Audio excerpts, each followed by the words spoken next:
ओम नमो भगवते वासुदेवाय। द्वितीय स्कंद, चौथा अध्याय। राजा का सृष्टि विषयक प्रश्न और सुखदेव जी का कथारंभ। सूत जी कहते हैं, सुखदेव जी के वचन भगवत तत्व का निश्चय कराने वाले थे। उत्तरानंदन राजा परीक्षित ने उन्हें सुनकर अपनी शुद्ध बुद्धि भगवान श्री कृष्ण के चरणों में अनन्य भाव से समर्पित कर दी। शरीर, पत्नी, पुत्र, महल, पशु, धन, भाई, बंधु और निष्कंटक राज्य में नित्य के अभ्यास के कारण उनकी दृढ़ ममता हो गई थी। एक क्षण में ही उन्होंने उस ममता का त्याग कर दिया। शौनकादि ऋषियों, महामनस्वी परीक्षित ने अपनी मृत्यु का निश्चित समय जान लिया था। इसलिए उन्होंने धर्म, अर्थ और काम से संबंध रखने वाले जितने भी कर्म थे उनका संन्यास कर दिया। इसके बाद भगवान श्री कृष्ण में सुदृढ़ आत्म भाव को प्राप्त होकर बड़ी श्रद्धा से भगवान श्री कृष्ण की महिमा सुनने के लिए उन्होंने श्री सुखदेव जी से यही प्रश्न किया जिसे आप लोग मुझसे पूछ रहे हैं। परीक्षित ने पूछा, भगवत स्वरूप मुनिवर, आप परम पवित्र और सर्वज्ञ हैं। आपने जो कुछ कहा है वह सत्य एवं उचित है। आप ज्यों-ज्यों भगवान की कथा कहते जा रहे हैं त्यों-त्यों मेरे अज्ञान का पर्दा फटता जा रहा है। मैं आपसे फिर भी यह जानना चाहता हूँ कि भगवान अपनी माया से इस संसार की सृष्टि कैसे करते हैं। इस संसार की रचना तो इतनी रहस्यमयी है कि ब्रह्मा आदि समर्थ लोकपाल भी इसके समझने में भूल कर बैठते हैं। भगवान कैसे इस विश्व की रक्षा और फिर संहार करते हैं। अनंत शक्ति परमात्मा किन किन शक्तियों का आश्रय लेकर अपने आप को ही खिलौने बनाकर खेलते हैं। वे बच्चों के बनाए हुए घरौंदों की तरह ब्रह्मांडों को कैसे बनाते हैं और फिर किस प्रकार बात की बात में मिटा देते हैं। भगवान श्री हरि की लीलाएं बड़ी ही अद्भुत अचिंत्य है। इसमें संदेह नहीं कि बड़े बड़े विद्वानों के लिए भी उनकी लीला का रहस्य समझना अत्यंत कठिन प्रतीत होता है। भगवान तो अकेले ही हैं। वे बहुत से कर्म करने के लिए पुरुष रूप से प्रकृति के विभिन्न गुणों को एक साथ ही धारण करते हैं अथवा अनेकों अवतार ग्रहण करके उन्हें क्रमशः धारण करते हैं।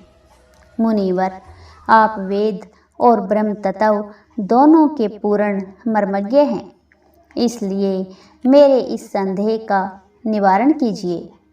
सूत जी कहते हैं, जब राजा परीक्षित ने भगवान के गुणों का वर्णन करने के लिए उनसे इस प्रकार प्रार्थना की, तब सुखदेव जी ने भगवान श्री कृष्ण को बार बार स्मरण करके अपना प्रवचन प्रारंभ किया।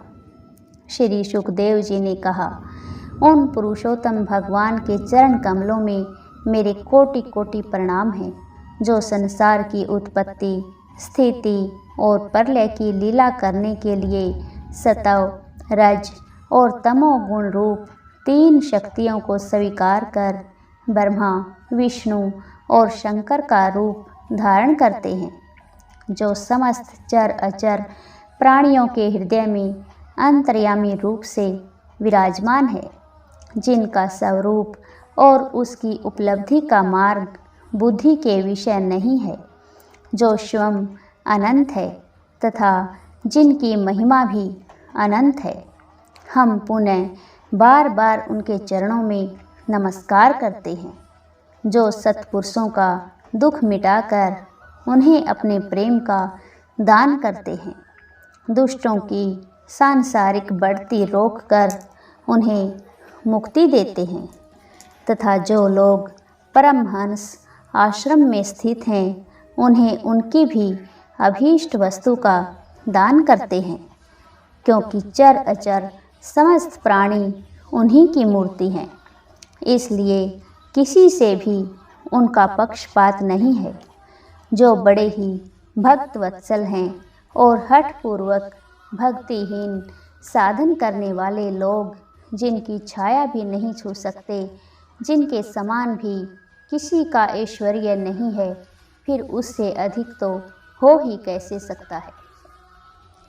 तथा ऐसे ऐश्वर्य से युक्त होकर जो निरंतर ब्रह्म स्वरूप अपने धाम में विहार करते हैं, उन भगवान श्री कृष्ण को मैं बार बार नमस्कार करता हूँ, जिनका कीर्तन, स्मरण, दर्शन, वंदन, श्रवण और पूजन जीवों के पापों को तत्काल नष्ट कर देता है।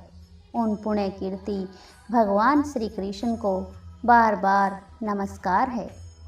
विवेकी पुरुष जिनके चरण कमलों की शरण लेकर अपने हृदय से इस लोक और परलोक की आसक्ति निकाल डालते हैं तथा बिना किसी परिश्रम के ही ब्रह्म पद को प्राप्त कर लेते हैं, उन मंगलमय कीर्ति वाले भगवान श्री कृष्ण को अनेकों बार नमस्कार है।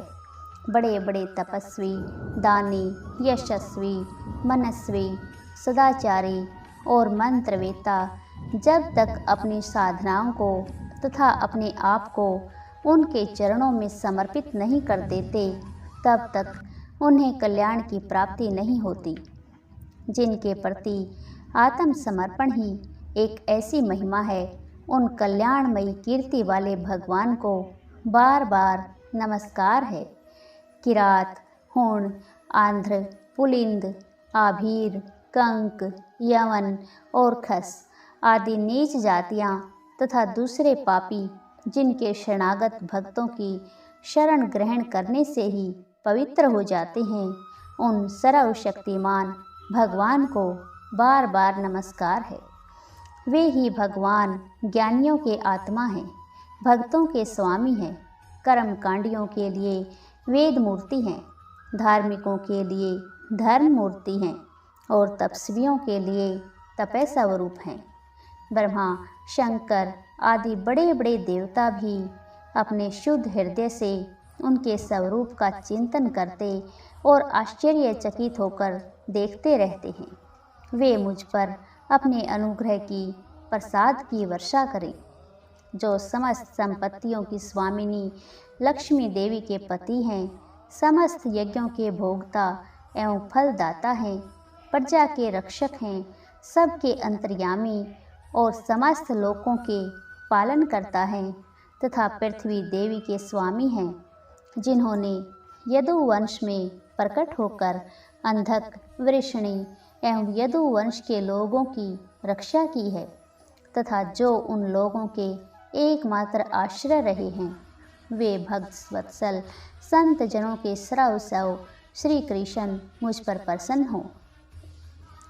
विद्वान पुरुष जिनके चरण कमलों के चिंतन स्वरूप समाधि से शुद्ध हुई बुद्धि के द्वारा आत्म तत्व का साक्षात्कार करते हैं तथा जिनके दर्शन के अनंतर अपनी अपनी मति और रुचि के अनुसार जिनके स्वरूप का वर्णन करते हैं, वे प्रेम और मुक्ति के लुटाने वाले भगवान श्री कृष्ण मुझ पर प्रसन्न हो।